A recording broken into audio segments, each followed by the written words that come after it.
Good day, ladies and gentlemen. Today I'm going to show you how to add a shared calendar to your Outlook account. So to add your shared calendar into Outlook, you'll have to have permission to access that shared calendar. So it would have to be shared with you. So if somebody's sharing a calendar, this is how they're doing it. They're going into Outlook. I'm doing it on the browser version.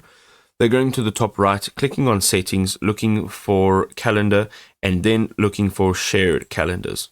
Here, they can click on the share a calendar right over here. They can choose the calendar they'd like to share, and then they're going to click on share. Over here, they will add the email address that they would like to share it to.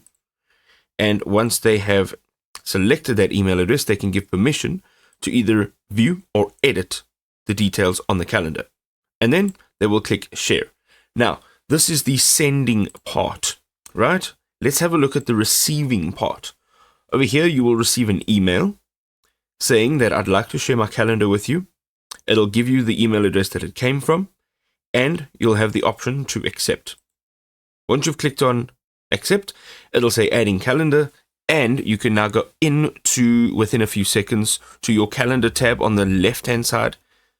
There we go. It says view calendar. Great. Now we can go over here to the left-hand side. You should find that calendar in over here. Now, if you don't find it in over here, you can go back to that email where it says accept. Let's just accept that one more time. And now the view calendar button, once you click on that, you will now be able to view that calendar right over here.